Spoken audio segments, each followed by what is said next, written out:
Nicolás Roerich fue el mensajero de la paz, el mensajero de la cultura, el mensajero de la belleza. Lo hizo a través de sus obras,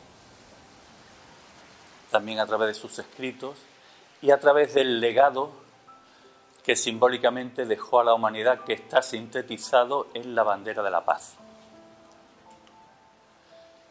Helena Roerich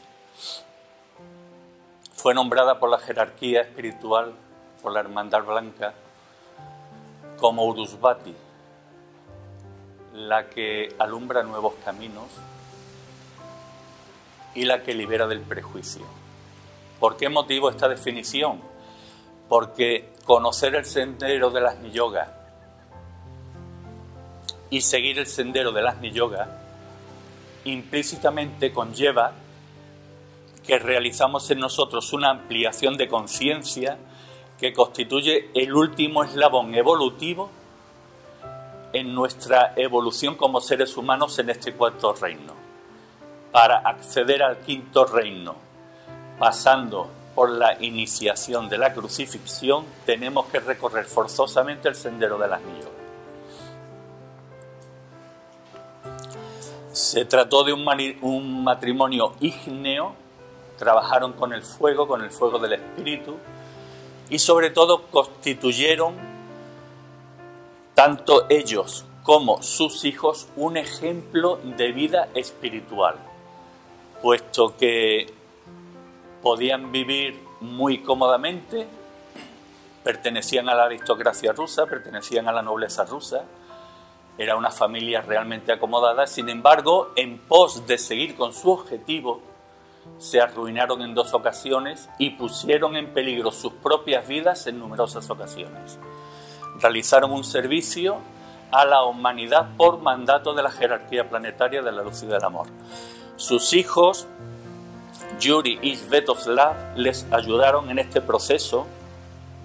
Yuri acompañó a la familia en la expedición que realizaron por Asia Central, y Svetoslav fue quien dejó su legado al Museo ICR de Moscú, en la época en la que Gorbachov era presidente de la Unión Soviética.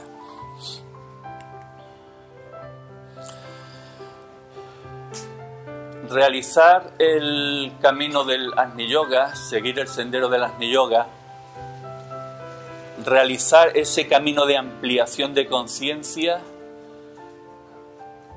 conlleva una obligación.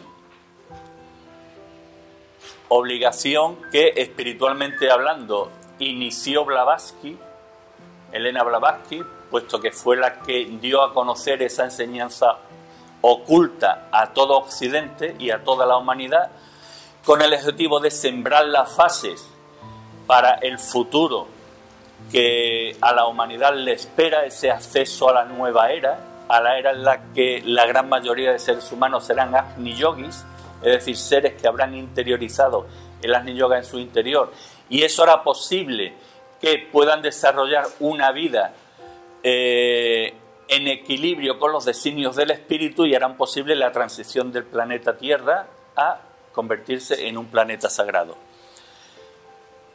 Conocer esto significa aceptar la realidad de la raza humana.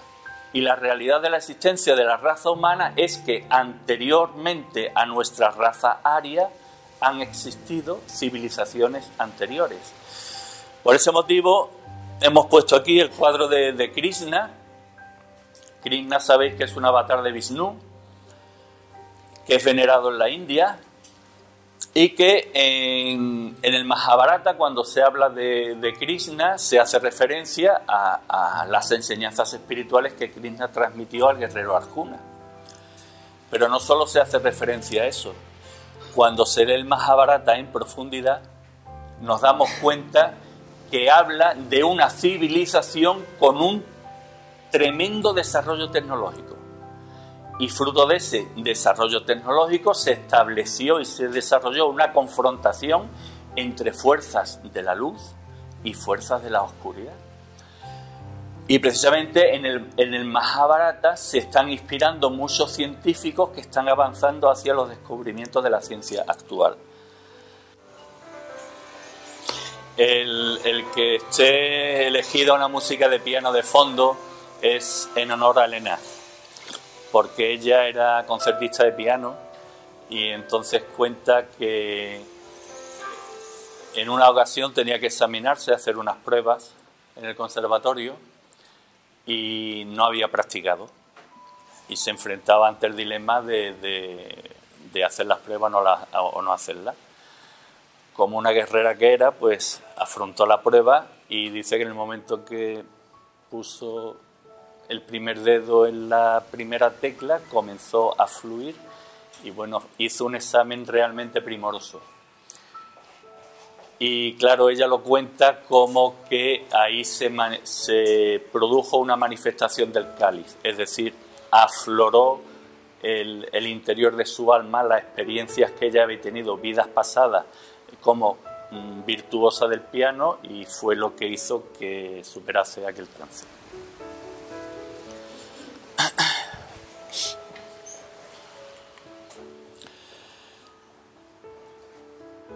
Otro cuadro que hace referencia precisamente a la existencia de razas anteriores a la raza aria es este cuadro, tiene por nombre Chud y hace referencia a una leyenda rusa que circulaba entre los viejos creyentes, que decía que hacía muchísimo tiempo un pueblo se refugió en el interior de la tierra.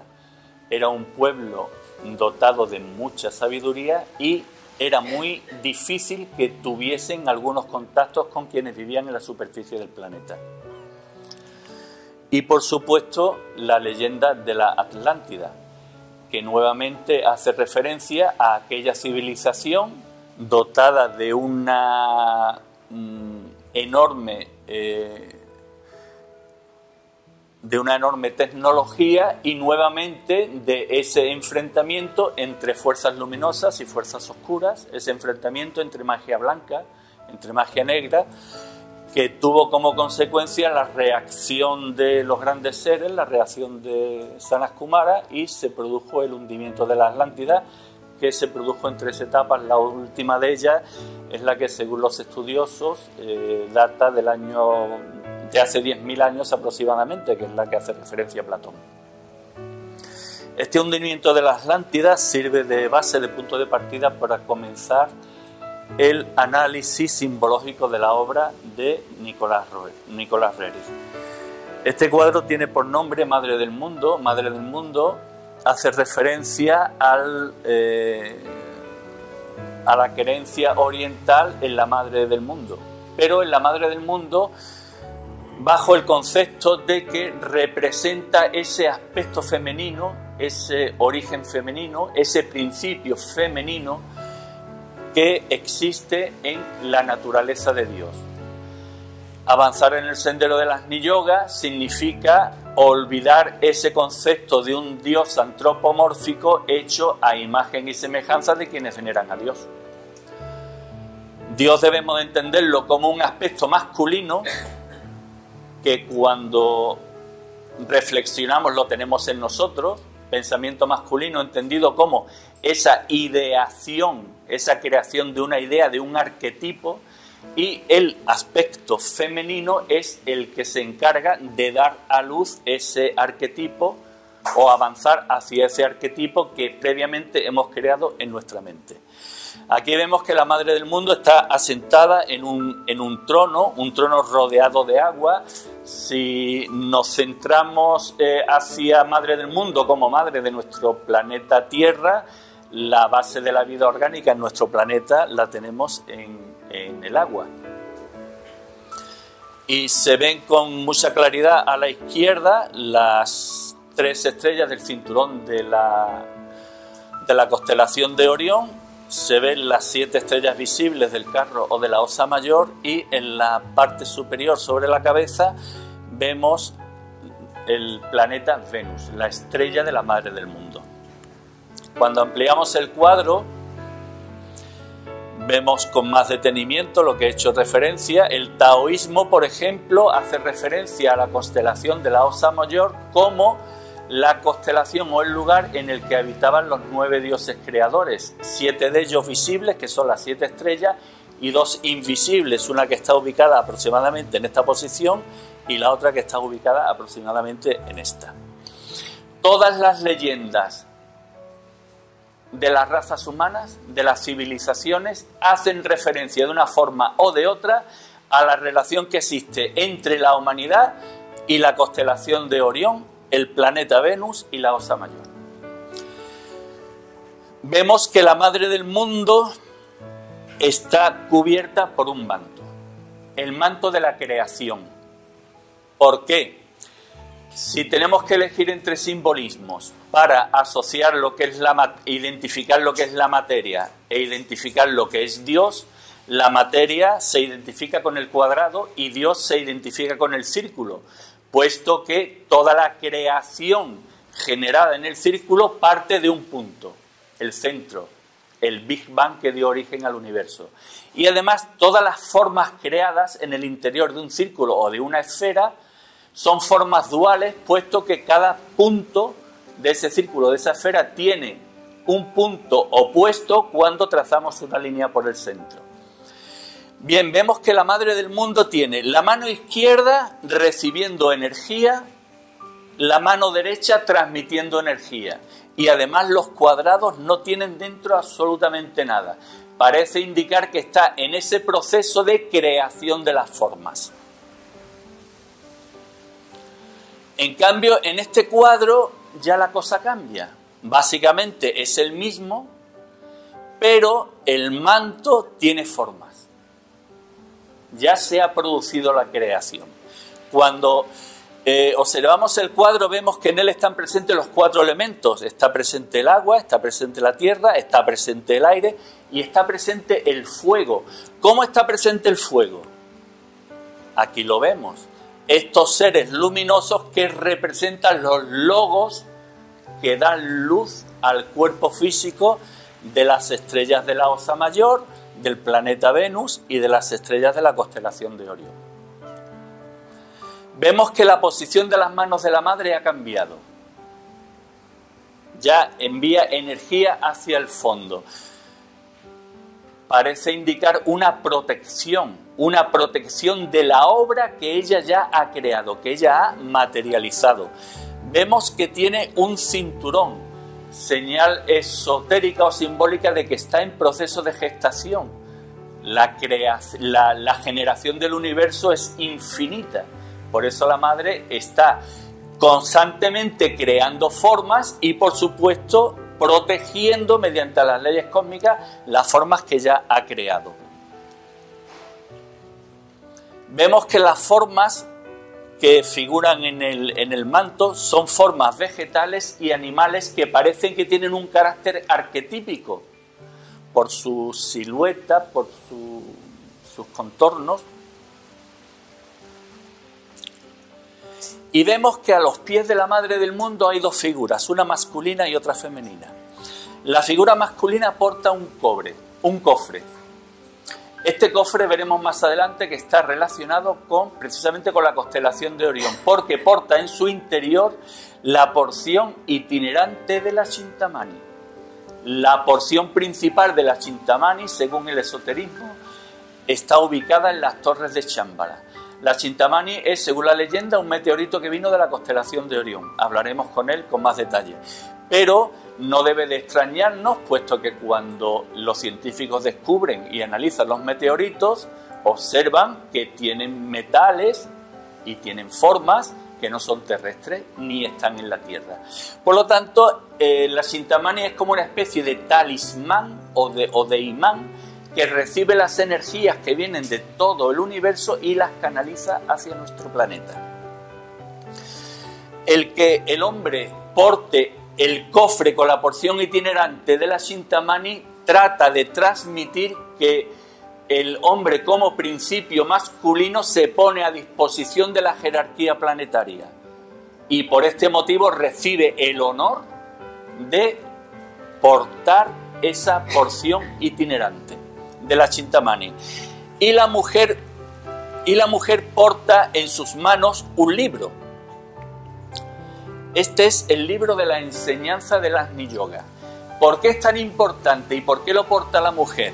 Porque durante milenios, si analizamos la historia, vemos que la historia de la humanidad se ha desarrollado bajo el predominio masculino. Y el predominio masculino nos ha llevado a la situación de degeneración planetaria que tenemos, a la falta de amor. ¿Y por qué digo la falta de amor? Porque siempre debemos de establecer principios de analogía entre lo superior y lo inferior. Si la creación divina, la creación de Dios es un acto de amor, ¿quién mejor que identificarse esotéricamente con esa creación divina que la madre, la que da a luz la vida?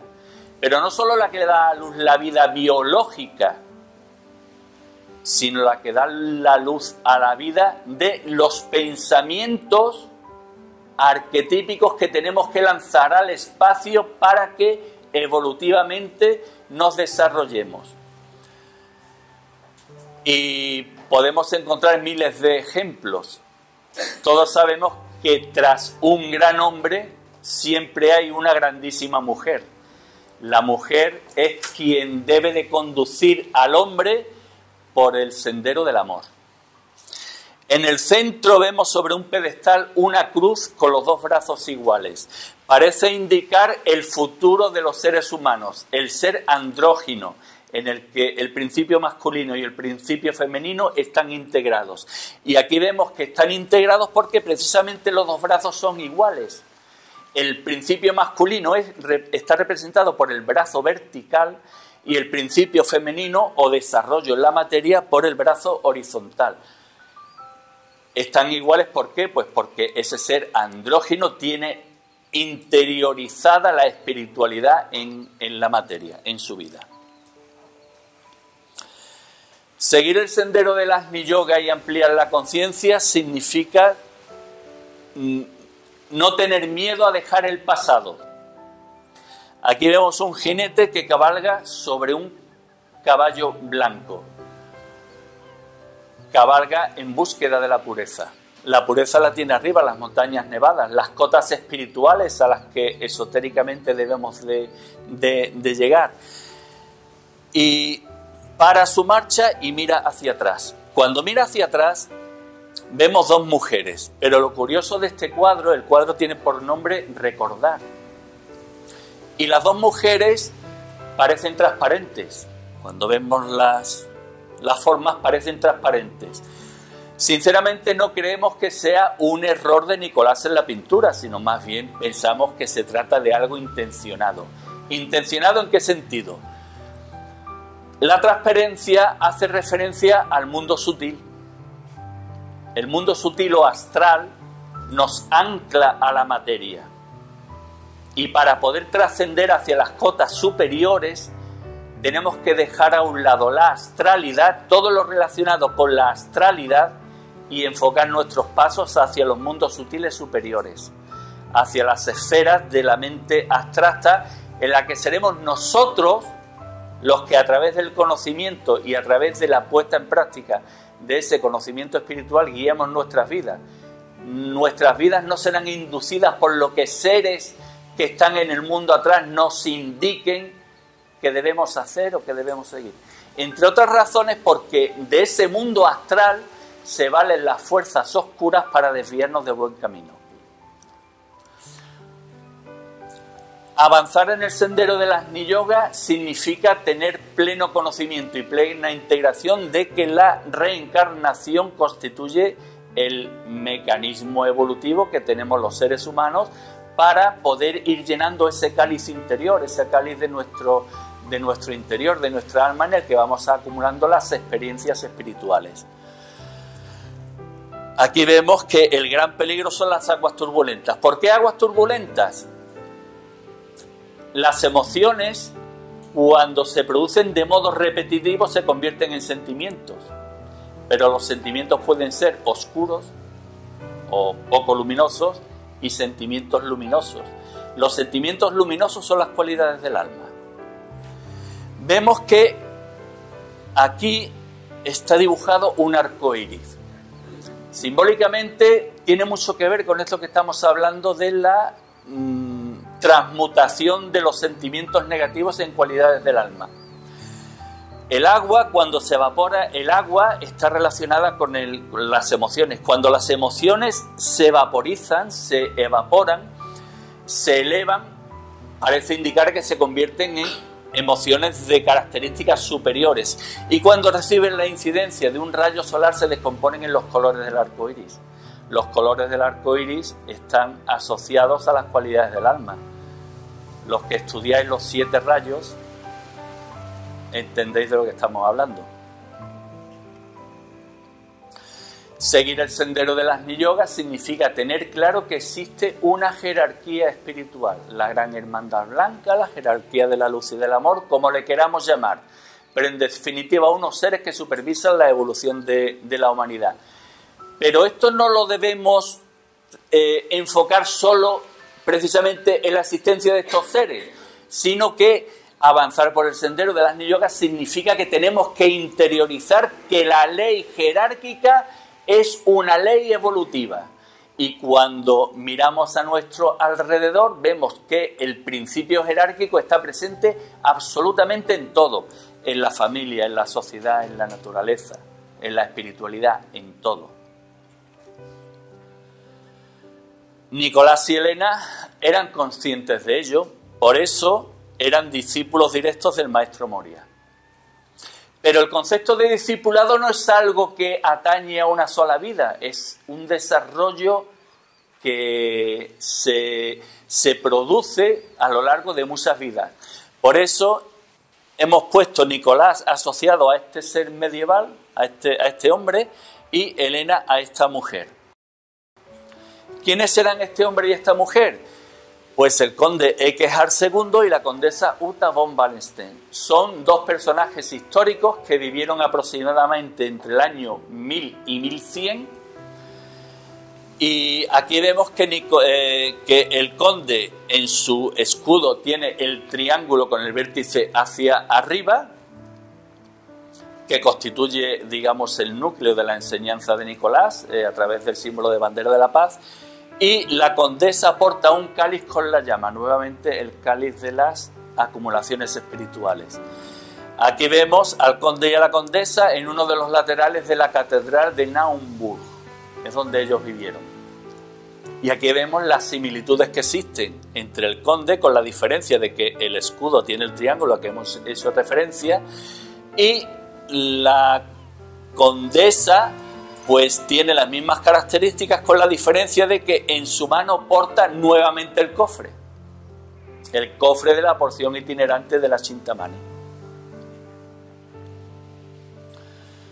Como decíamos, Nicolás y Elena eran discípulos del maestro Moria. ¿Qué forma de testificar este discipulado? Pues la fotografía que ellos se hicieron delante del cuadro que estamos viendo. El cuadro tiene por nombre Fiat Rex, el mandato del rey, y aquí lo vemos como detrás está la imagen del maestro Moria.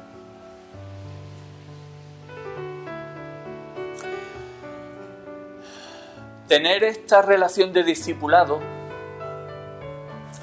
en el caso de Nicolás y Elena, como en el caso de seres que tienen una verdadera relación de discipulado con seres jerárquicos, con maestros de la jerarquía, significa que tienes acceso a los lugares sagrados donde están estos seres. Por eso Nicolás pinta esta obra que tiene por nombre Resplandor en la oscuridad. Vemos que la imagen central corresponde a un glaciar. Sabemos que es un glaciar y sabemos que está en la ruta de ascenso al Everest. ¿Por qué motivo? Este cuadro lo pintó Nicolás en el año 1924. En aquella época recibió la visita de Lady Lytton. Lady Lytton era nieta de Bulwer Lytton y era la esposa, la mujer del virrey de la India. Y visitó a Nicolás y Elena acompañada de 2 expedicionarios, o algunos expedicionarios más, de una expedición británica que estaba intentando coronar el Everest. Habían hecho 2 intentos y fracasaron. Bueno, pues los expedicionarios le preguntaron con insistencia a Nicolás: ¿tú has estado en el Everest? ¿Por qué motivo? Porque este glaciar solo podían verlo los seres que estaban intentando acceder al Everest por la ruta de los escaladores. La expedición finalmente terminó en un fracaso, puesto que los dos expedicionarios, Mallory y Irving, se despeñaron y murieron, ¿no? Cuando vemos este cuadro con detenimiento, observamos que este grupo de seres han salido de una gruta subterránea. Volvemos al origen de la exposición, a la leyenda de Chut y a la leyenda de todos los pueblos que se han refugiado en el interior de la Tierra. Descienden. ¿Por qué descienden? Pues porque su misión es dar a la humanidad los conocimientos y la protección que ellos tienen. Y esa ayuda que la humanidad necesita para avanzar en su impulso evolutivo. Vemos que este sendero es un sendero protegido. Es un tema recurrente en la obra de Nicolás. Siempre que hace referencia a lugares relacionados con el Himalaya, relacionados con Shambhala, vemos en las rocas figuras humanas.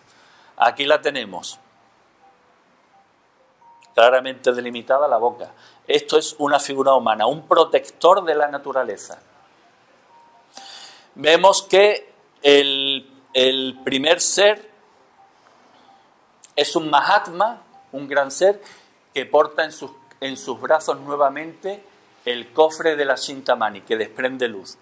Y tras él, pues van acompañados de otros seres. Entre estos seres vemos con toda nitidez un autorretrato de Nicolás Roerich, ahí en el centro, con su barba y su calvicie. Y claro, si estaba Nicolás, tenía que estar Elena. ¿Dónde puede estar Elena?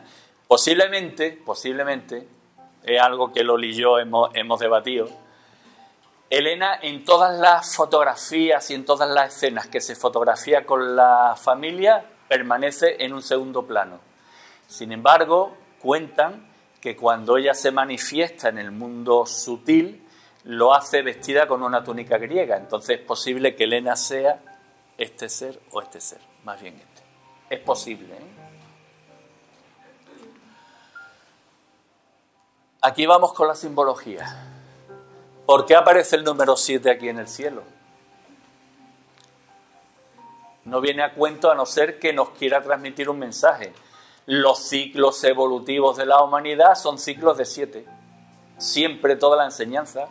Desde los aspectos inferiores, 7 pecados capitales, por ejemplo, o 7 cualidades de la personalidad, trascendidos a los 7 rayos, a las 7 cualidades del alma. Y en la vida diaria el 7 está presente los 7 días de la semana, las 7 notas de la escala musical, etcétera, etcétera. En el cielo vemos nuevamente, aunque aquí se ha perdido en el cuadro, el cinturón de Orión, y vemos que entre esta montaña y el glaciar parecen transitar seres extraños. Este es un ser extraño. Aquí hay un jinete con una apariencia extraña también. Pero también se trata de un lugar de tránsito protegido. Cuando se habla de protegido, se hace referencia a que solo pueden transitar quienes tienen autorización para ello, o quienes se han hecho merecedores de esa autorización, evidentemente. ¿Por qué? Pues aquí vemos la silueta de una esfinge.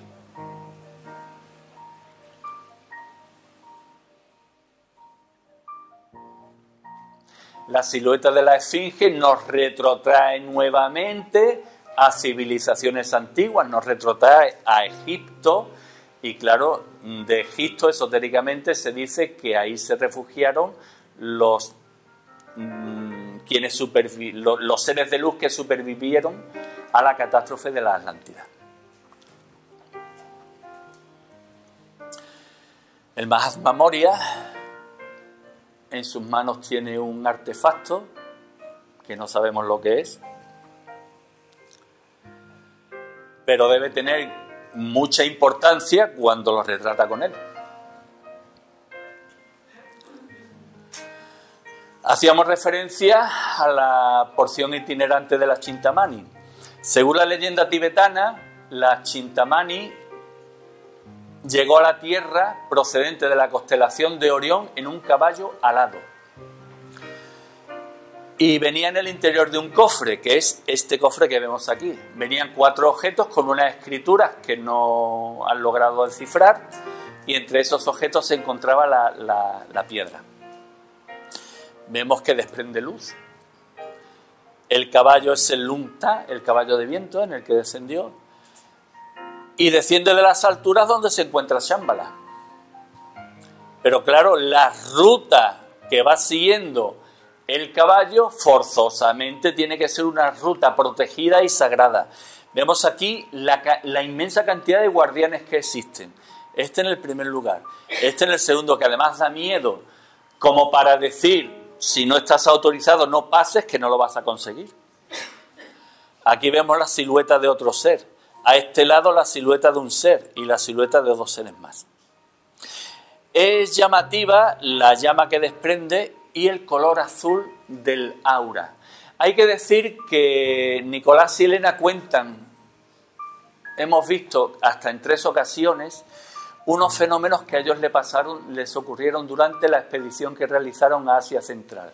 Y es que en momentos puntuales, o bien de las manos de Nicolás o bien de las manos de Elena, al tomar contacto con un objeto normal, ocurrió cuando tomaron contacto con las mantas que cubrían sus camas, saltaron chispas y se encendió una llama de color rosa azul y otras veces de color azul, y era un fuego indoloro, no dolía y no quemaba. Y ese fuego lo asocian, según explicaciones, a la materia lúcida manifestada. Por lo tanto, tiene mucha relación con esta imagen. Lunta, el caballo de viento. Vemos que Nicolás y Elena están retratados con el cofre. Ellos fueron los últimos seres afortunados que tuvieron en sus manos la porción itinerante de la Chintamani, y la tuvieron con un objetivo, del que hablaremos cuando toquemos el tema de la expedición a Asia Central. El paño que cubría el cofre, la porción de la Chintamani, que es un meteorito, no lo olvidemos. Y esta es la expedición al Asia Central. Partieron en la India de Srinagar, atravesaron todos los Himalayas, llegaron al lago, creo que el lago Zaizan, descendieron por un río hasta un núcleo ferroviario en el que cogieron el Transiberiano, que los transportó a Moscú. Después regresaron, penetraron en la zona de Altai, atravesaron Mongolia y atravesaron el desierto del Gobi, nuevamente el Himalaya, y llegaron a Darjeeling. Pongámonos en situación. Año 1925. No había autovías, no había carreteras, y estos señores hacen una expedición con unos objetivos, pero que no era una expedición con una ruta marcada, sino que iban un poco, como se dice ahora, vamos a dejarnos fluir, ¿no? Atravesaron 35 puertos de montaña, sufrieron todos los males de altura que nos podamos imaginar, estuvieron a punto de desprenderse, es decir, de morir en acantilados. Sufrieron ataques de bandidos. Su hijo estuvo a punto de morir asesinado de un balazo en la cabeza. Tuvieron como objetivo, uno de los objetivos, llegar a Moscú para dar hacer unas ofrendas en la tumba de Lenin, leer un escrito de los Mahatmas, y para que os situéis de que lo que os cuento no es ningún cuento chino, tuvieron que rellenar los visados para poder entrar en Rusia, en una época dura del soviet ruso, ¿no? Y tuvieron que exponer el motivo de la visita que iban a realizar a la Moscú, Pues Nicolás Roerich escribió por mandato de los Mahatmas.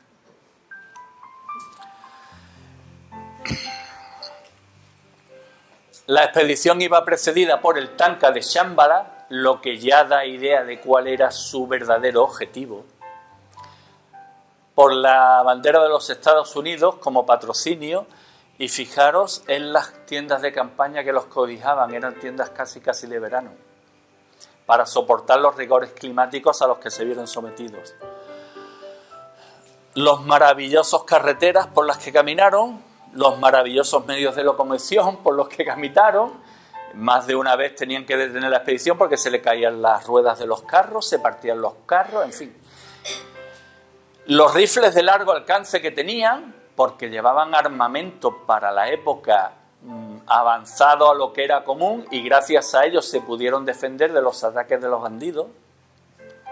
Y los 2 perros guardianes, que eran los verdaderos protectores de la caravana.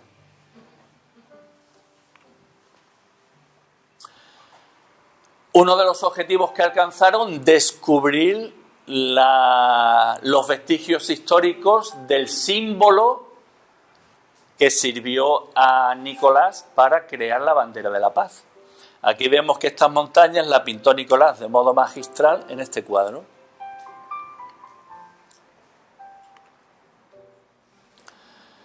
Nuevamente el cofre, porque otro de los verdaderos motivos, quizás el verdadero motivo, es que ellos, estando en París realizando los preparativos de la expedición, recibieron un cofre.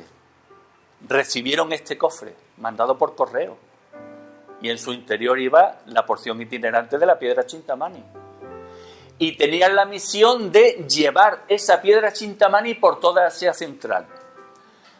Si os fijáis, Asia Central circunvala todo lo que es el desierto del Gobi. Y os recuerdo que en el desierto del Gobi estaba la Isla Blanca. La Isla Blanca, que era la primera ubicación de Shambhala. ¿Por qué motivo el llevar esa piedra Chintamani? Porque, como hemos hablado, que es como una especie de talismán, de imán, estaban sembrando para el futuro las bases, los cimientos para que las energías que iban a llegar en la época de Acuario, en la nueva era, encontrasen un receptáculo energético en el que esas energías pudieran desarrollar la labor futura de cambio de la humanidad. Y otro objetivo era seguir las pistas de Isa. Isa es el nombre con que en Oriente se conocía a Jesús. Nos evocamos entonces a las leyendas que hablan de la época desconocida de Jesús, en el que hay quienes dicen que recibió enseñanzas ocultas precisamente en la India y en los Himalayas.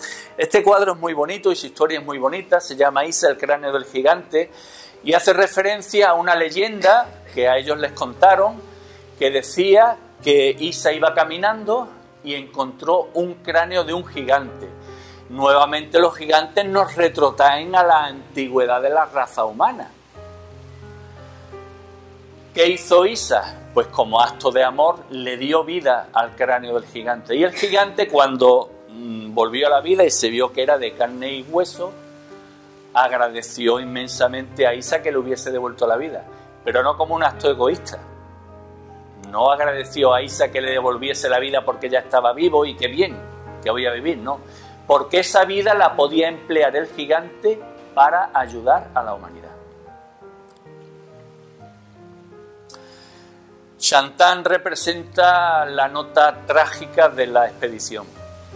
Shantan estaba ubicado en la meseta del Tíbet, en la zona más fría de Asia Central, y aquí la caravana estuvo detenida durante 5 meses.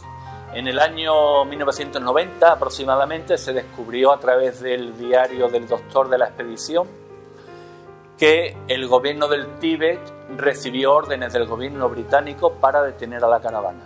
Es decir, a Nicolás y a Elena y a la expedición intentaron aniquilarlos por todos los medios.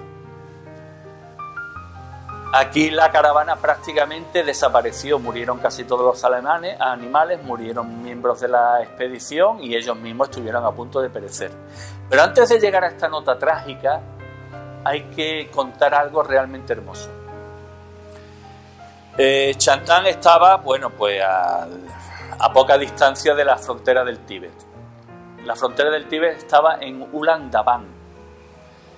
Y poco antes de llegar a Ulan Dabán, fue cuando Nicolás y Helena y toda la expedición pudo ver ese platillo volante, ese famoso platillo volante de forma ovoidal, que brillaba, que los lamas de la caravana interpretaron como un mensaje de Shambhala, en contraposición al vuelo de un buitre, que era el representante de las fuerzas oscuras que estaban vigilando a la caravana. Pero no solo eso. Después de haber visto el platillo, a los pocos días, caminando por el desierto, percibieron perfumes de incienso. Y no había templos por ninguna parte. Nuevamente, los perfumes de Shambhala. Y llegaron a un punto que los miembros, que todas las caravanas conocían como la frontera de Shambhala. Llegado a ese punto, la caravana se detuvo y dijeron, por aquí no pasamos. Y Nicolás y Helena decían, no, por aquí pasamos. No, nosotros no pasamos. La caravana se quedó en la frontera y Nicolás y Helena marcharon. Volvieron al cabo de 2 o 3 días. Cuando fueron recibidos, todos los miembros de la caravana los adoraron como a dioses.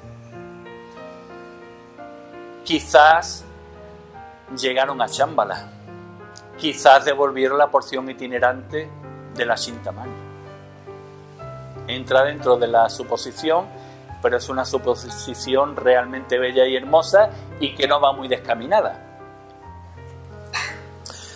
Pues regresaron a Darjeeling, allí se recuperaron de todos los males sufridos, porque fueron 3 años de 25.000 kilómetros de expedición, son muchos kilómetros.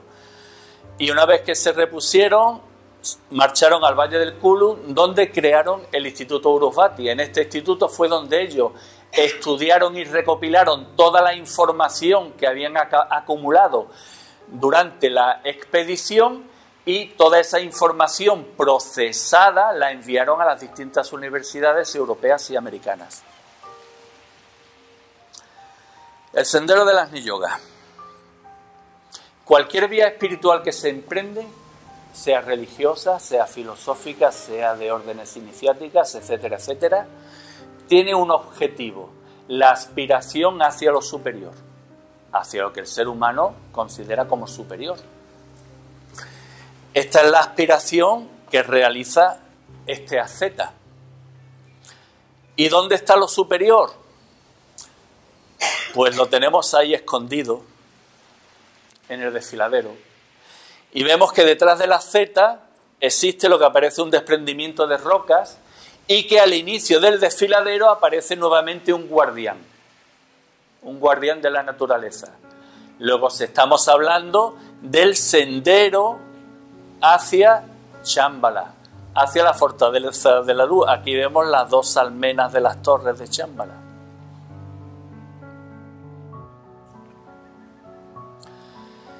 Sin embargo, el asceta está de espaldas a la fortaleza. No se ha ganado el derecho a acceder al camino secreto y llegar a Shambhala. Tiene los pies aprisionados. ¿Por qué motivo? El motivo es doble. Primero, fijaros en el cuerpo. Esquelético, famélico. Todo su esfuerzo lo ha dedicado en martirizar el templo que Dios le ha puesto, que le ha proporcionado para que su alma evolucione. Ha seguido el camino pues de la abstinencia de todo, y sin embargo Buda alcanzó la felicidad y estaba felizmente gordito. ¿Consecuencia de centrar todos sus pasos en ese objetivo? Pues que se olvida del objetivo fundamental que todo ser espiritual y todo ser que ha iniciado el sendero del Agni Yoga cumple, que es todo lo espiritualmente aprendido y asimilado lo devuelvo a la humanidad, el camino del servicio. Si concentra su esfuerzo en alcanzar la espiritualidad olvidándose del servicio, se queda aprisionado a la materia, pierde el derecho a ascender a Shambhala. El sendero de la Andi Yoga es un sendero que lo han seguido infinidad de seres a lo largo de toda la humanidad. Han sido los grandes líderes que han contribuido a que seres humanos desarrollen un paso evolutivo hacia lo superior.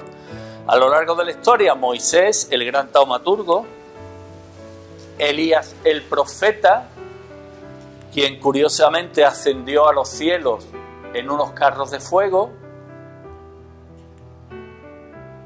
Zoroastro, a quien Nicolás denominaba el ardiente poeta del sol. Zoroastro habló, su religión tenía como objetivo espiritual la contemplación del sol, la adoración del sol. Por eso vemos que de su cáliz se derrama fuego. Pero este fuego se derrama sobre una pirámide. La pirámide corona nuevamente una imagen, un rostro humano. ¿Qué quiere decir esto? Pues que el fuego se vierte sobre una civilización que ya había contemplado esa posibilidad, la civilización egipcia, en la que Akenatón cambió todo el sistema religioso que había y dijo que a quien había que adorar era el sol, que era nuestro reflejo evolutivo, era nuestro padre. Pero al mismo tiempo, la civilización egipcia sentó sus bases gracias a la cultura, a la civilización atlante que había desaparecido. Por eso la pirámide corona un rostro humano, digamos, es la última etapa evolutiva de la civilización que hay por debajo. En la India, el lago Manasarovar, en el que los nagas, los hombres serpientes, vivían. La serpiente está asociada simbólicamente con la sabiduría. Por lo tanto, los nagas eran hombres sabios. Eran tan sabios que difícilmente tenían contacto con los seres que estaban a su alrededor. Y Nagarjuna fue uno de esos seres que precisamente conquistó esa sabiduría. Por eso está contemplando la serpiente. Y además, el hecho de que la esté contemplando sobre un lago de aguas plácidas hace referencia a que ha trascendido todo el estado emocional. En China, Confucio, que enseñó la ética en la vida. Lao Tse, fundador del taoísmo, que ya hicimos referencia a la relación del taoísmo con la Osa Mayor. Además, este cuadro hace referencia a la historia o a la leyenda que dice que en los últimos días de vida de Lao Tse marchó a lomos de un buey hacia la tierra de los inmortales. La tierra de los inmortales, la tierra de los grandes seres, la tierra de Shambhala. Y vemos que precisamente va hacia la tierra de Shambhala y que es un camino protegido porque aquí se perfila nuevamente un rostro humano, un protector de la naturaleza.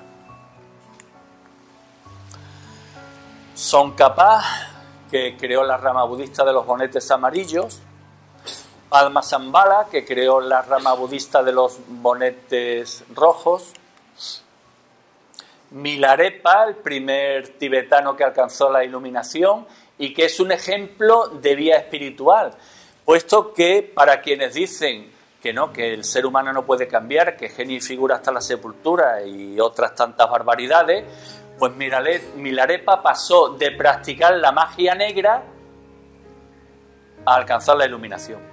Por eso Milarepa al amanecer escucha las voces de los devas.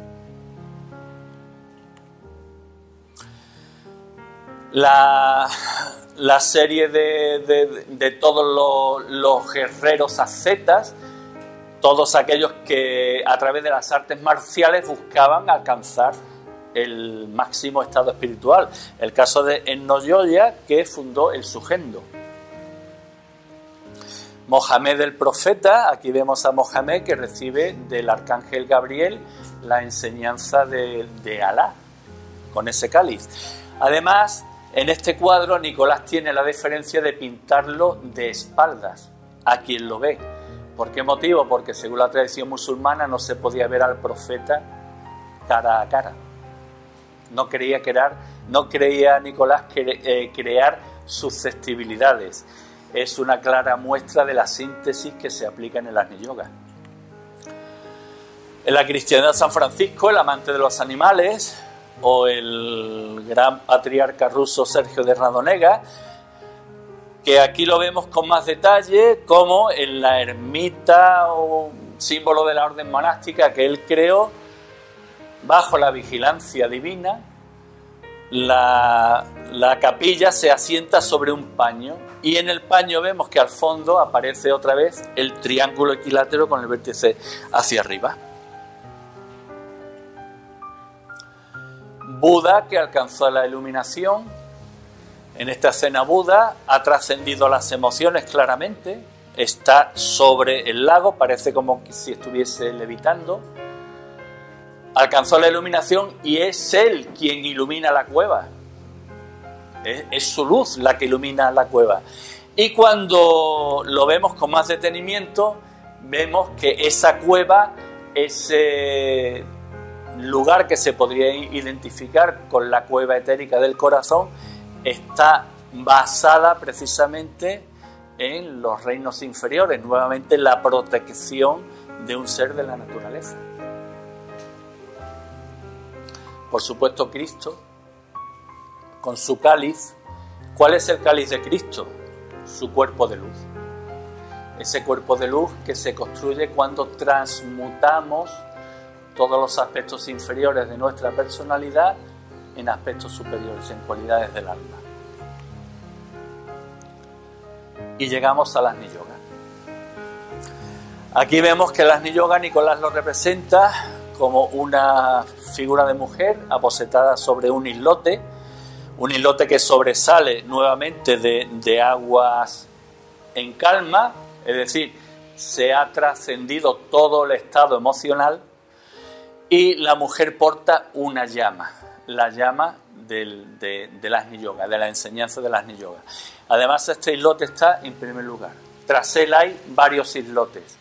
Sabéis que Vicente Beltrán hablaba de que después del Agni Yoga vendría el Devi Yoga, etcétera, etcétera, etcétera, ¿no? Pues eso es lo que tenemos aquí.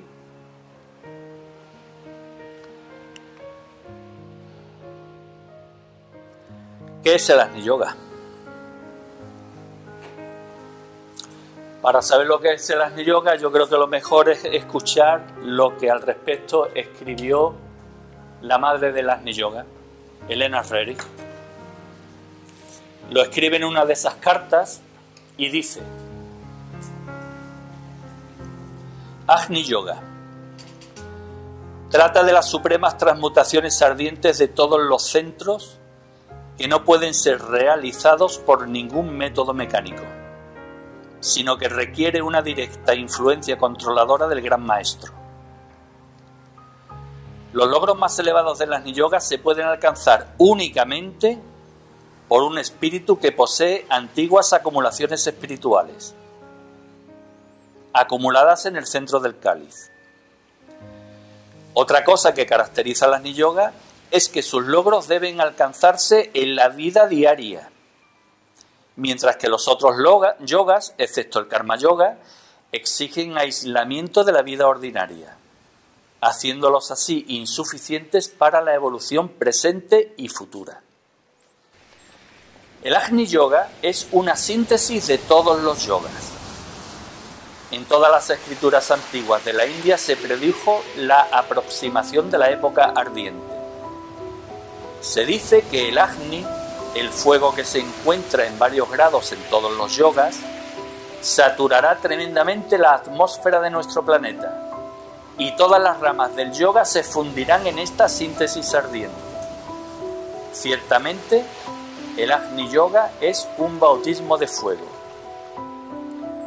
Y en otra de sus cartas dice: en los libros de la ética viva se insiste mucho sobre la purificación y la ampliación de la conciencia.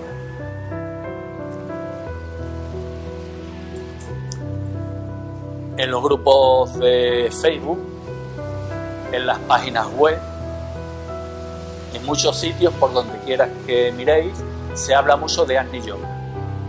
Y prácticamente todo es Agni Yoga.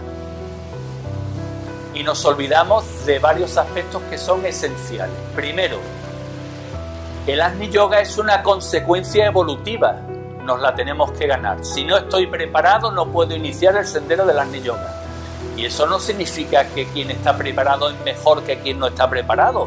Significa que ha andado más y que ha aprovechado mejor el tiempo.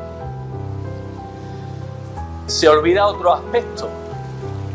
El Agni Yoga solamente puede ser dirigido por un maestro de la jerarquía. Es decir, en la vía astral, en el astralismo, no vale yo soy tu maestro, tienes que hacer esto, tienes que hacer lo otro. No, eso es astral. Agni Yoga son aspectos superiores. Toda la ensoñación del maya, toda la ilusión, hay que dejarla a un lado. El que manda es el maestro interior, ese cáliz que dice que tiene las acumulaciones de nuestra vía espiritual, seguida vía tras vía. Y por supuesto, ese cáliz es el que hace que yo pueda seguir, que yo me refiero a quien esté en el sendero, ¿no? Que pueda seguir el sendero espiritual de las Agni Yoga. No puede venir nadie a decirle yo te voy a activar unos chakras, yo te voy a ayudar a que seas más espiritual. No. El que me tiene que ayudar a que yo sea verdaderamente espiritual soy yo, porque tengo que discernir, tengo que separar el polvo de la paja, tengo que separar la verdad de la mentira, quedarme con lo auténtico, y una vez que me quedo con lo auténtico, ponerme en manos de Dios, y Dios lo tienes aquí, y se manifiesta vía intuición. El Agni Yoga nos enseña. Si veis que en una escuela os dicen te voy a dar cursos del Agni Yoga, os aconsejo que salgáis corriendo, porque no es verdad. Y la última premisa y la más importante de todas: Agni Yoga es servicio, es aplicación de la espiritualidad en la vida diaria. Si yo voy de maestro y los que me ven dicen joder, pues si tú eres maestro no veas los gambazos que estás pegando, no estoy siguiendo el sendero del Agni Yoga. Esto debe de quedar muy claro, porque parece que hay una guerra encubierta entre a ver quién es el abanderado del Agni Yoga. El Agni Yoga lo transmitió. Quien inició el camino fue Madame Blavatsky por mandato de la jerarquía, a través del maestro Moria. Quien siguió el camino fue Elena Rering y su marido Nicolás Rering, precisamente por mandato del mismo maestro Moria. Y las enseñanzas del Agni Yoga, quien las dejó escritas, fue Elena Rering. Por supuesto, Vicente realizó una introducción maravillosa al Agni Yoga, pero no deja de ser una introducción. Cuando se quiere avanzar en el Agni Yoga, hay que entrar a estudiar la enseñanza de los libros de ética viva. Pero estudiar no significa hincar los codos. Estudiar significa leer un aforismo, interiorizar ese aforismo y tratar de descubrir lo que ese aforismo te quiere decir. Cuando pasa el tiempo y vuelves a releer el aforismo, dices, bueno, pero qué estúpido he sido y qué tonto he sido, porque lo que yo creía que me decía este aforismo resulta que me dice 10.000 veces más. Pues eso significa que has avanzado. Hablamos de que Agni Yoga es conectar con energías superiores, es avanzar en el conocimiento de las leyes cósmicas, en el conocimiento divino.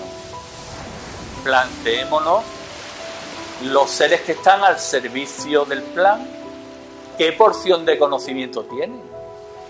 Ellos tienen el conocimiento del plan en la Tierra, pero ¿y el conocimiento del Logo Solar? Del plan del Logo Solar. ¿Y el conocimiento del plan del Logos de la galaxia? ¿No? Ellos tienen el conocimiento que está acorde a su perfeccionamiento espiritual. Y por eso el Agni Yoga habla de la purificación, que vengo insistiendo en trascender las emociones, en aplicar la espiritualidad a la práctica, en trascender lo inferior a lo superior, cosa a lo que Vicente también hace muchísima referencia. Entonces, como a mí me gusta, como dije al principio, dar al César lo que es del César y a Dios lo que es de Dios, la madre del Agni Yoga es Elena Rerich. Y a todos los demás hay que darle el reconocimiento que tienen, pero sin olvidar el reconocimiento que le corresponde a la madre del Agni Yoga.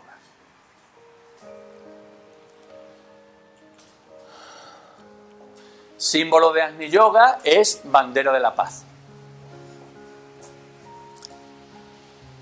Agni Yoga es el yoga de la síntesis, el yoga del corazón, el yoga del fuego. Eso se sintetiza en este símbolo, bandera de la paz, que lo creó Nicolás con un motivo: intentar salvar la cultura de la humanidad de las catástrofes que el Armagedón que se inició, que está en marcha, pues están ocasionando. ¿Por qué Nicolás es el mensajero de la paz? No es la paz del estandarte y de la bandera, no, es de la paz interior, del corazón. La paz se alcanza en nuestro interior a través del perfecto equilibrio entre la enseñanza espiritual y la aplicación práctica de la espiritualidad. ¿Por qué Nicolás es el mensajero de la cultura? Porque la cultura representa ese valor evolutivo de la manifestación espiritual de la humanidad como colectivo.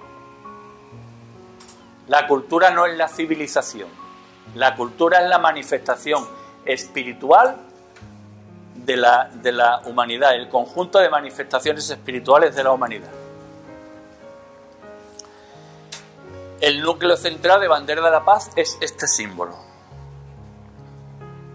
Hablamos que cuando tenemos que representar en símbolos pues los aspectos que nos rodean, el cuadrado representa la materia, el triángulo representa la evolución espiritual, puesto que inicia la andadura en el contacto con la materia y culmina en el vértice que representa el espíritu, y el círculo o la esfera representa la divinidad.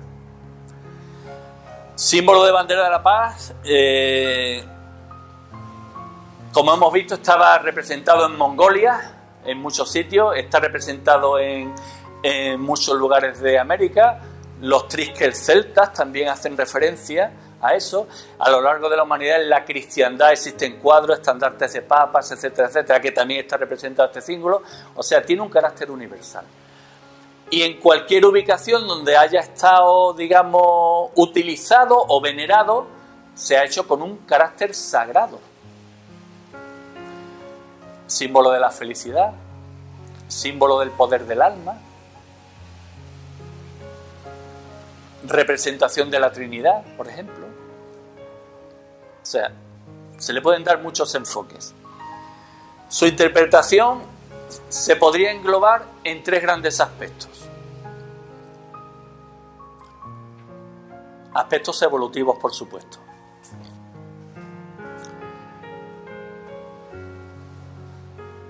La evolución de Dios o evolución universal. La esfera exterior representa el círculo no se pasa o conjunto de toda la materialización arquetípica de Dios a lo largo de la historia. Y a lo largo de la historia significa que se contemplan pasado, presente y futuro. Por eso, esta esfera no se pasa simboliza la eternidad.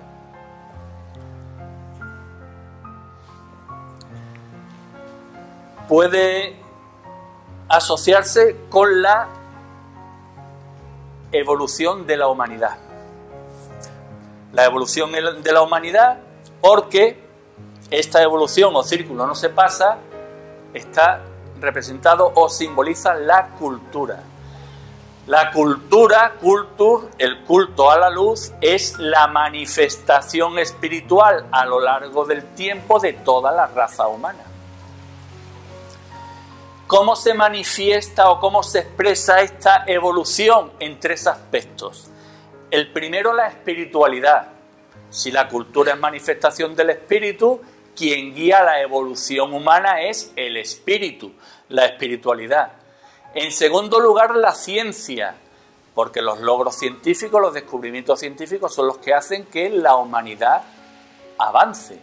Pero la ciencia en contacto íntimo con la espiritualidad.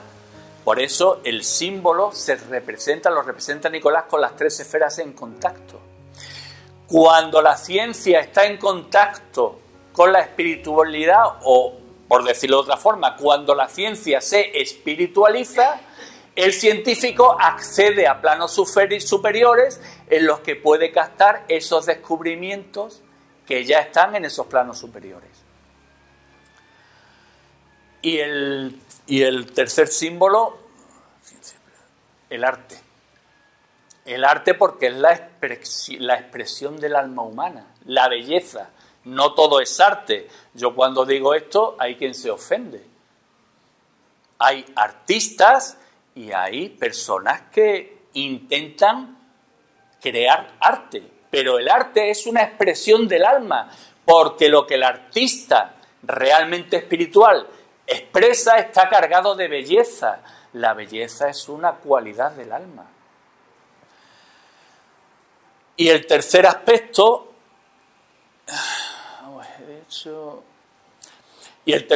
evolutivo sería la evolución como ser humano. Hablamos de que la paz se construye en nuestro interior. Pues la evolución del ser humano es precisamente desarrollar en equilibrio nuestro pensamiento, nuestro sentimiento y palabra y nuestra acción. Cuando eso se realiza en equilibrio, pues realmente pensamos, sentimos, nos expresamos, entendiendo palabra como expresión de la voluntad del alma, y actuamos en equilibrio, en nuestra alma quien nos guía. Si estos 3 aspectos evolutivos los sintetizamos, porque al fin y al cabo el yoga es síntesis, tenemos aquí el símbolo de la divinidad. El ser humano es un Dios en potencia. ¿Cómo creó Dios el universo? En primer lugar, en su pensamiento, principio masculino. Ideó las formas, creó los arquetipos. Segundo paso, emitió la palabra, es decir, desarrolló el acto de voluntad de llevar a cabo esa obra que él había ideado en su mente. Tercer paso, la creación de la forma. Ahí es donde entra la madre del mundo. Y por supuesto el círculo exterior, pues toda la creación, ¿no? Toda la manifestación divina. En definitiva, seguir el sendero del Agni Yoga es seguir el camino de Cristo, puesto que Jesús, que albergó en su interior a Cristo, era un Agni Yogi. Trabajaba con el fuego. Jesús manifestaba su alma plenamente. Quien manifiesta su alma plenamente es un Agni Yogi. Seguir el sendero de Cristo, aquí vemos nuevamente que en el centro tenemos un torrente de aguas turbulentas, al que ya hemos hecho referencia.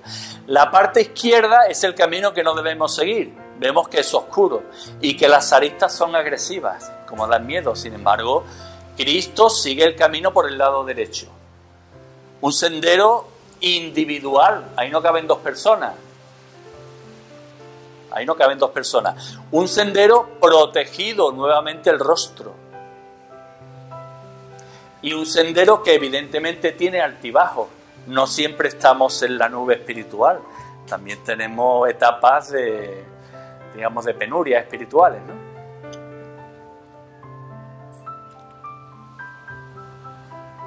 Significa enfrentarnos a nuestra soledad, enfrentarnos a esa oscuridad que tenemos en nuestro interior y que trata de impedir que desarrollemos la energía crística en nuestro interior.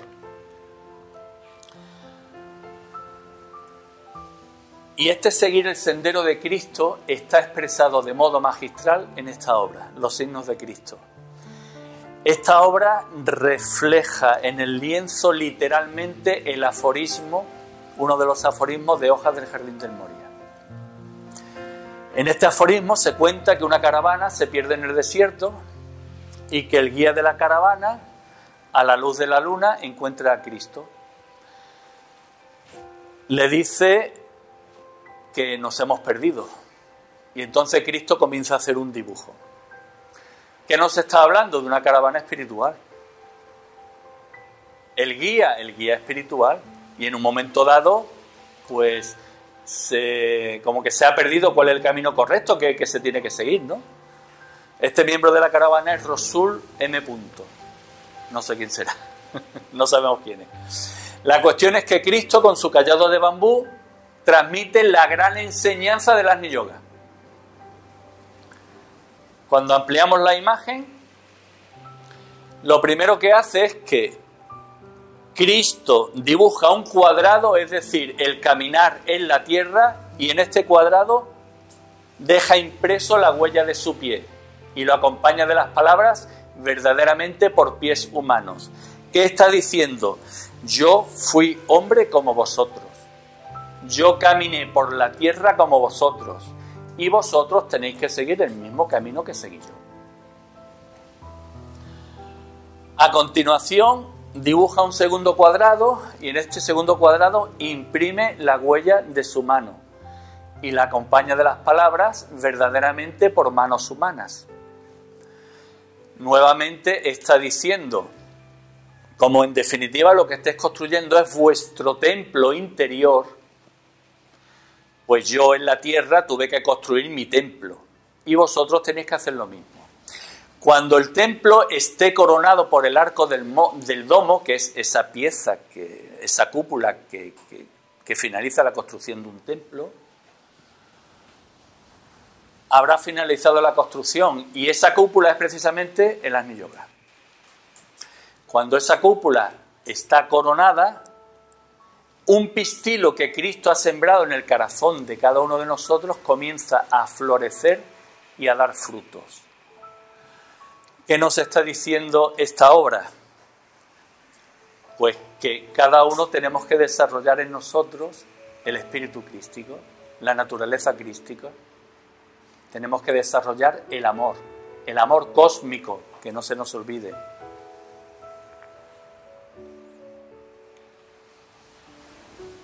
Seguir el sendero del Agni Yoga es superar las emociones y dejar florecer el loto de nuestro espíritu. Es contemplar la naturaleza, impregnarnos de las leyes de la naturaleza, interpretarla. Estas son las montañas del Kanchenjunga, las montañas de los 5 tesoros, las montañas que según la tradición albergan en su interior los pasadizos subterráneos que dan acceso a Shambhala. Luego es nuestro objetivo y nosotros estamos aquí al principio y tenemos que llegar allí, que es el final, las cumbres montañosas. ¿Cuál es la primera labor que tenemos que realizar? Transmutar lo negativo en positivo, lo oscuro en luminoso. Aquí tenemos los colores violetas que simbolizan, nos hablan de la transmutación. A medida que nos transmutemos y manifestemos nuestra alma, estamos manifestando el amor, la línea rosada. Nuestros pensamientos serán más luminosos, se desprenderán de la tierra y se elevarán hacia el cielo, hacia lo superior, las nubes. Y estaremos en disposición de ascender las montañas que nos conducen a Shambhala. Son diferentes las alturas, puesto que diferentes son los niveles evolutivos que cada uno de nosotros llevamos. Pero siempre las sombras se podrían interpretar como los peligros de desviarnos de ese camino espiritual y de caer de nuevo al abismo. Además de contemplar la naturaleza, adquiriremos el poder de interaccionar con los animales que nos rodean de la naturaleza. Nos podremos comunicar con ellos. San Francisco se comunicaba con los pájaros anidaban en su túnica, ¿no? Sergio de Radonecci, que lo vimos anteriormente, construía las capillas y, según las leyendas, los osos les ayudaban en la construcción. No tenían miedo, convivían perfectamente con ellos. Seguir el sendero del Agni Yoga es tener plena conciencia de la importancia de nuestro pensamiento.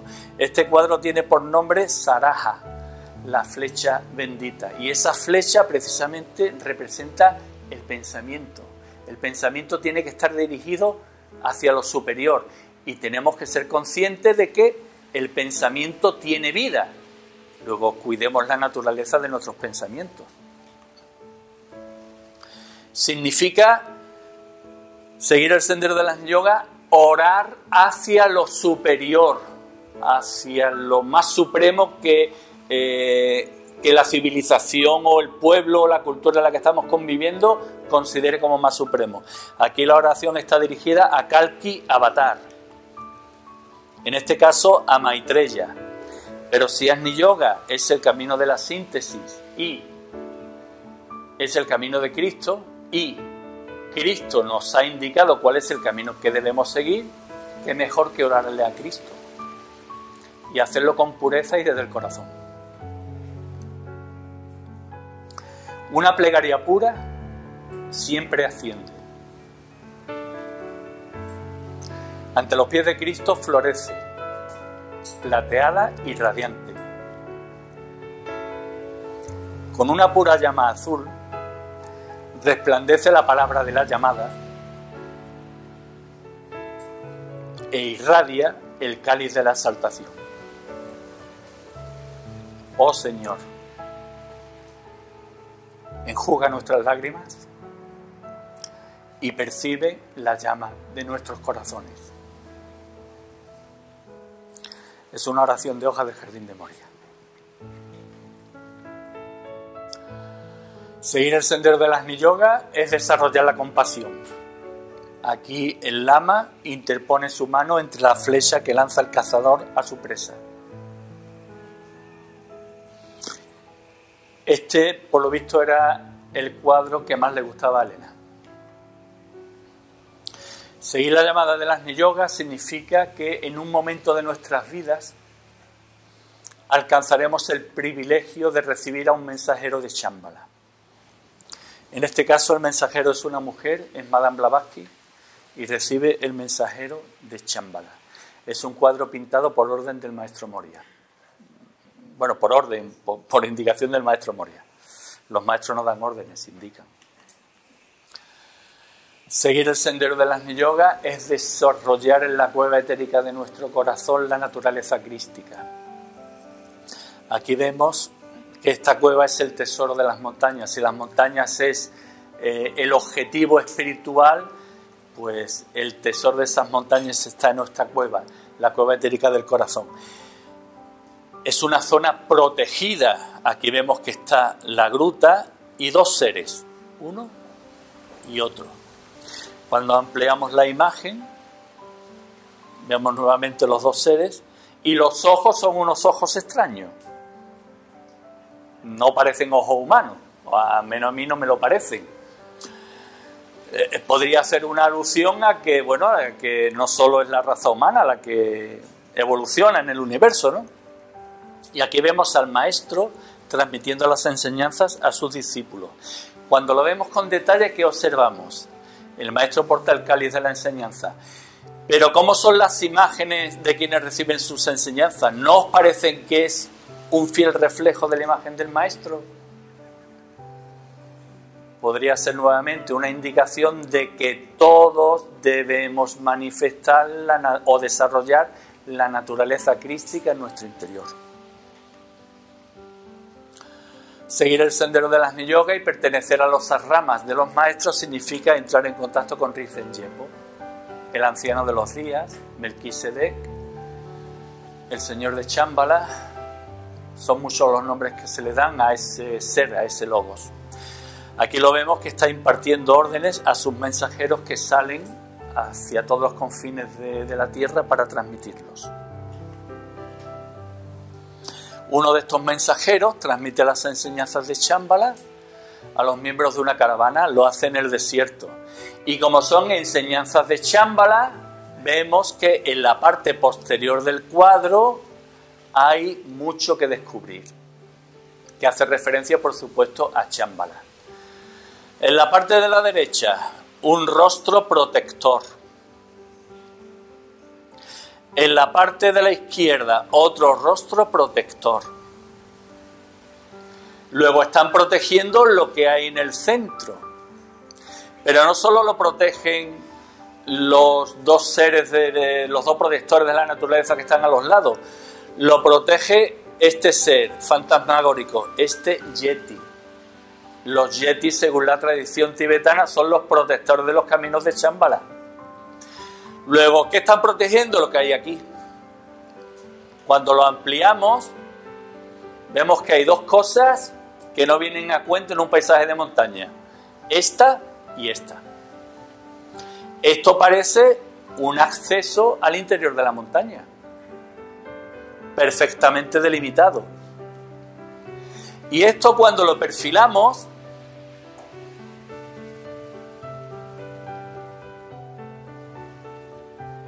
vemos que se trata de un avión y la carlina del avión. ¿O no veis que es un avión? A nosotros nos lo parece, vamos, sin lugar a dudas. Lo extraño del caso es que lo pinta Nicolás en el año 1925. Podría ser una casualidad. Vamos a ver el siguiente cuadro. La orden de Rinzai Gyatso. Nuevamente vemos a Rinzai Gyatso dando sus órdenes a los mensajeros. Observemos esto de aquí. Cuando lo ampliamos y lo giramos, ¿qué vemos? Nuevamente un avión. Ya no puede ser casualidad. Está pintado el mismo año. En el año 1925 no había aviones con este tipo de fuselaje. ¿Qué quiere decir esto? Las leyendas hablan de que Shambhala, en sus pasajes subterráneos, tiene mucha tecnología. Tecnología que el ser humano tiene que descubrir. Eso se puede analizar, pero no se puede descartar. Esto en concreto hace referencia a un discípulo de Nicolás Roerich, Andrew Thomas, que fue quien en su libro Shambhala, Oasis de Luz, sugiere que Nicolás podía haber estado ante la presencia de Rinzai Gyatso, del señor de Shambhala, que podía haber visto precisamente la tecnología de Shambhala, que podía haber estado en uno de estos aviones y que podía haber recibido, o digamos, le podían haber dado una visita de cortesía alrededor de todo el planeta.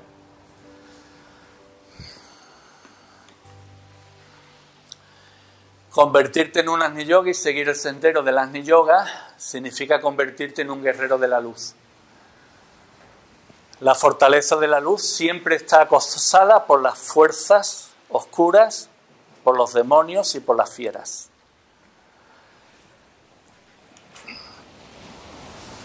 Significa participar en la batalla del Armagedón.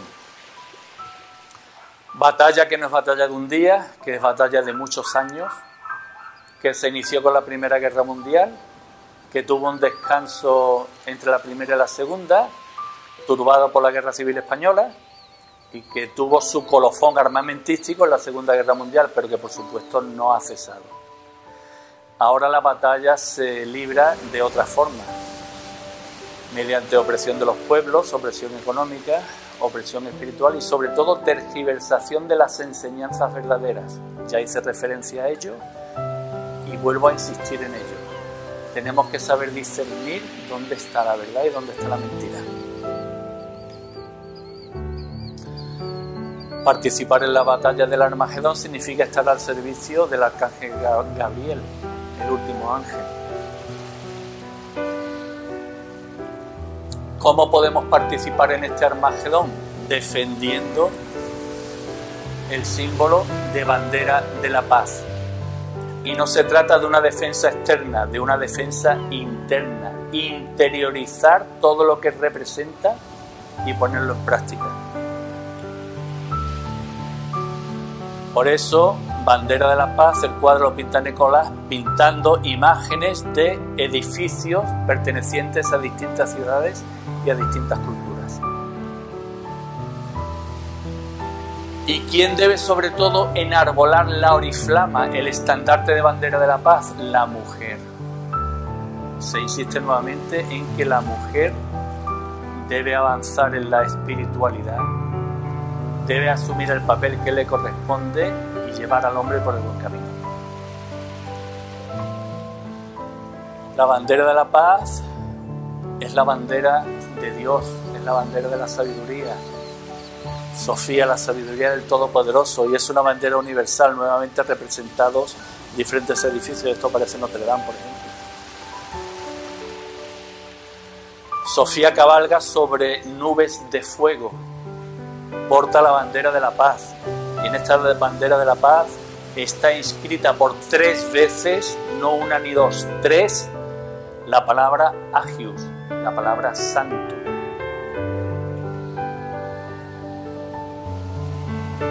Seguir el sendero de las yogas significa recuperar ese conocimiento perdido que se perdió con la Atlántida. En el cuadro de la Madre del Mundo no hice referencia, veíamos que la Madre del Mundo tenía un velo que le tapaba el rostro.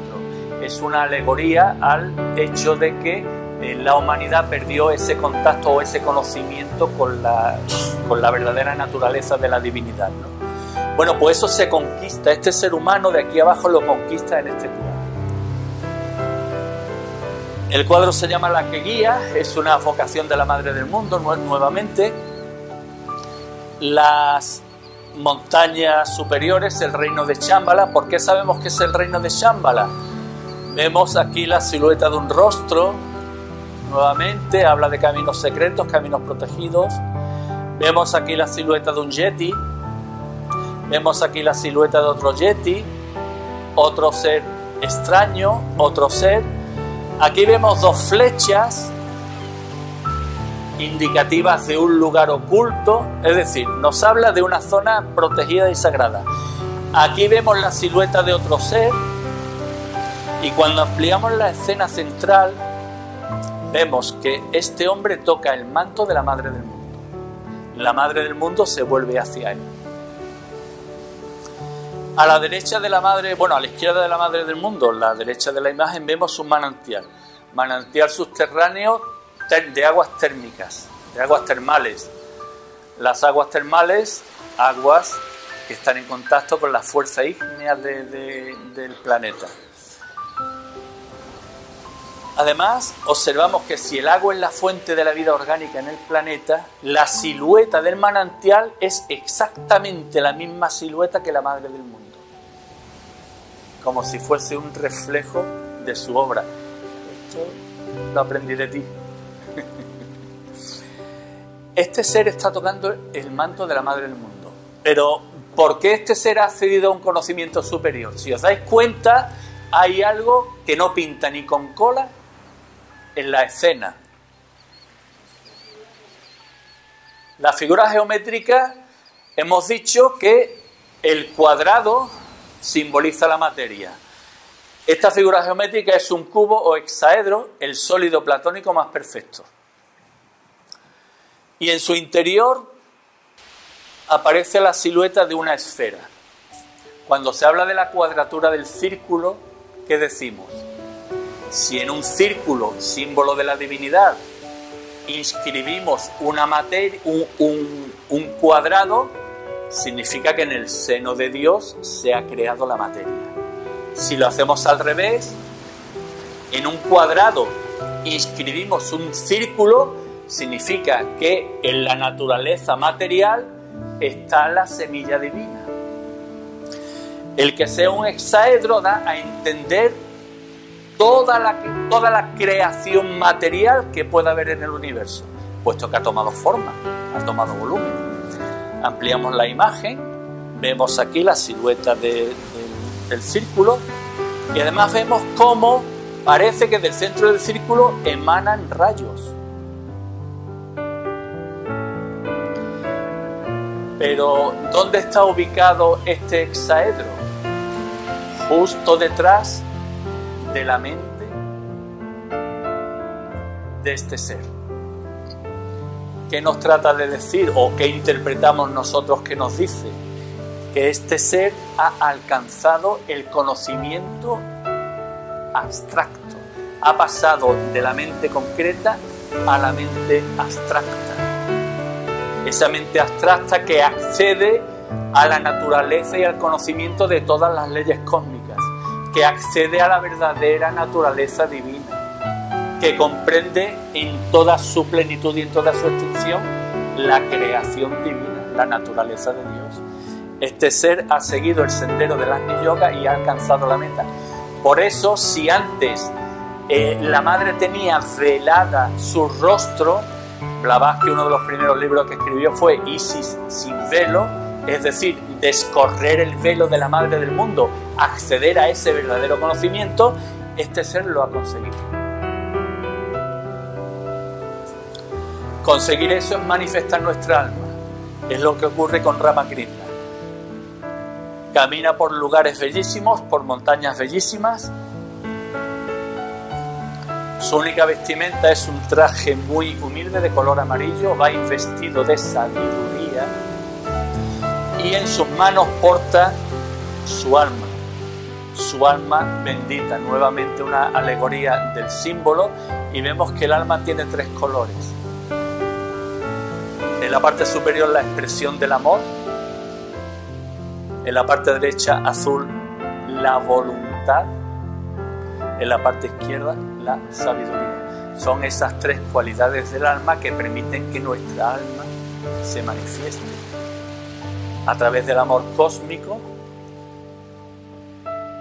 desarrollamos la voluntad de crear esa obra divina y aplicamos todo ese conocimiento del alma, toda esa sabiduría a nivel práctico. También significa obrar el milagro de la transmutación. Finalizamos la construcción del Antakarana, ese puente arcoíris, ese puente basado en los 7 rayos, en las 7 cualidades del alma, ese puente que pone en contacto la naturaleza ilusoria del Maya, gobernado por nuestra mente concreta y por nuestra personalidad, lo pone en contacto con la naturaleza del espíritu representada por esa luz. Por eso estos seres, esos 7 aspectos de nuestra personalidad, esos 7 pecados capitales, han cumplido un ciclo que es el ciclo de transmutarse a las 7 cualidades del alma y reconocen al alma arrodillados al otro lado del Antakarana. Significa convertirte en un mensajero de la jerarquía, como es el caso, este jinete que cabalga hacia las alturas de la jerarquía, y nuevamente vemos que cabalga hacia las alturas de la jerarquía porque aquí aparece otro yeti. O sea, como veis, no es casualidad, es una recurrencia de Nicolás. Luego él describía lo que vivía, lo que vivenciaba. Pero también significa que estás en condiciones de recibir un mensaje de la jerarquía. Es este caso, desde el más allá, en el que esta mujer está esperando la llegada de este mensajero de Shambhala. ¿Y por qué está en esa predisposición? Porque a la altura de su corazón tiene interiorizado los 3 símbolos el símbolo del Agni Yoga, ese triángulo con el vértice hacia arriba. Significa alcanzar las altas cotas espirituales. Gran espíritu de los Himalayas es este cuadro en el que vemos de todos los protectores de la naturaleza el más bello de todos, que es este, y está protegiendo esta entrada a una gruta subterránea. Seguir el sendero del Agni Yoga es caminar hacia Shambhala. Estoy terminando ya.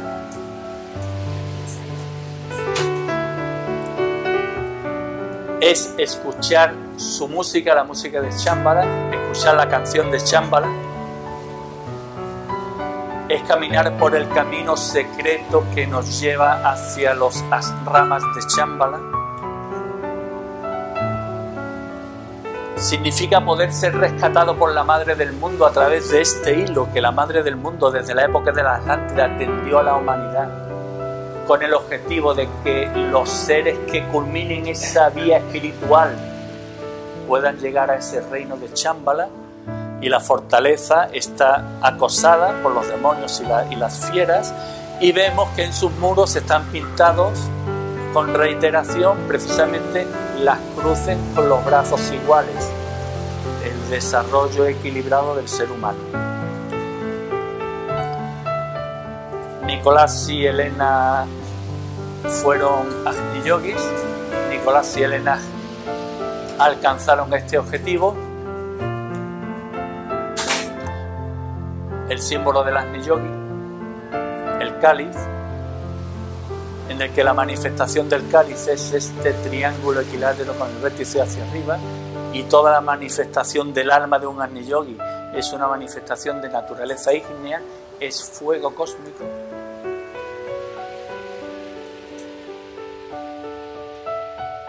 Significa contemplar el mayor esplendor que existe en nuestro planeta, los Himalayas, las montañas rosas, las montañas del amor,